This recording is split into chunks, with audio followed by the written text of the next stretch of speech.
Alors bonjour, moi je vais parler du tableau périodique. Tableau périodique, ça a été inventé en 1869 par Dimitri Mendeleïev. C'est pour faciliter la vie des scientifiques, parce qu'il y a beaucoup d'éléments, il y en a maintenant 103, puis c'est pour les classer dans un seul même tableau. Puis dans le temps, il était beaucoup plus simple qu'il est aujourd'hui. Maintenant, il y a eu beaucoup de changements qui se sont apportés. Alors, la petite modification, c'est que avant, les tableaux périodiques allaient de 100 à 100, de 1 à 103. Maintenant, il va jusqu'à 118, les nouveaux éléments. On a des numéros atomiques de Nombres, les 104 à phases. 118. Alors, en général, le tableau périodique, c'est simple. C'est simplement 5, 7 rangées qui sont appelées les sous-couches. Puis après, les colonnes qui sont appelées les blocs. Euh, les ranges, les sous-couches sont identifiées de 1 à 7 et les blocs de 1 à 18. Euh, on, on appelle les sous-couches.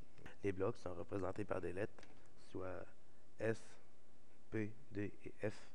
S qui équivaut à 2 électrons, P qui équivaut à 6 électrons, D à 10 et F à 14. Comme on peut voir aussi, il y a des couleurs dans le tableau. Alors, le vert, c'est les non-métaux, comme on voit, rouge, alcalin, les bruns comme ça, métaux alcalineux, terreux, tout. Et aussi, ils ont des numéros atomiques. Ils ont tous leurs numéros atomiques. C'est le numéro atomique qui est le numéro dans le tableau qui signifie aussi le nombre d'électrons. Euh, Ça va de 1 à 103. Lui qui a le plus d'électrons est en 103. Euh, les numéros atomiques rouges, ça veut dire que c'est des gazeux. Le numéro atomique est rouge. Et ceux que le numéro atomique est bleu, ça veut dire qu'ils sont liquides. Il y a le brome ici et le Ag. Vu que les numéros atomiques sont noirs, ça veut dire que c'est des solides, comme la plupart des éléments dans le tableau. Alors, les sous-couches, les S sur toutes les colonnes, c'est pas tout égal. Il y a les S, il y en a deux. Après, il y a les D. Les,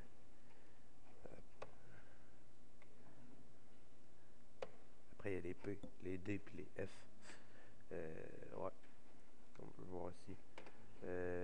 Couche 1S, c'est une gaz qui contient 2 électrons, 2S, 2 électrons, 2P, 6 électrons. Mais c'est toute la couche d'une même période. Les couches d'une même période, c'est pas forcément la même couche électronique. Les électrons se distribuent sur les différents niveaux d'énergie de l'atome. C'est un principe d'Opfo qui signifie construction en allemand. On appelle ça la règle de Kleshowski. Il y a le diagramme de Kleshowski. Le diagramme de Kleshowski, c'est simple, c'est les sous-couches classées pour faire comme une espèce une petite suite. 1S, 2S, 2P, 3S, 3P, 4S, 3D, 4P, 5S. Toujours. Alors ça fait une suite environ comme celle-là ici. Euh, c'est pour retrouver les règles, plus simplement. On met les couches en diagonale, puis on les lit comme ça. Alors, on se retrouve sur Paint. Paint, je vais vous montrer quelques trucs sur le tableau. Je prends le rouge. Ah, il est bon. Ouais, alors, comme je disais, les colonnes, c'est simple, c'est ceux-là. Juste de même, là. Ces affaires-là, ici, là. On les compte pas dans les colonnes puis dans les sous-couches à cause que sont, ils sont différents. Bon. Alors ça, ouais, ça, c'est les colonnes. C'est les colonnes. Ensuite, il y a les rangées ici. Comme ça. Puis, ouais, chaque numéro qu'on voit ici, c'est le nombre d'électrons de chaque. Alors ici, 8, 9, 10, 16, 17, tout ça. Ouais, c'est ça. C'est ça. Merci. Alors, c'est fini. Un projet qui a été réalisé par Mathieu Pouliot. Ouais.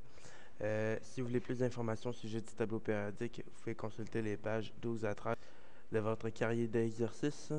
Un petit tableau pour se rappeler en général ce que c'est. Moi, je vous souhaite bon succès et à la prochaine.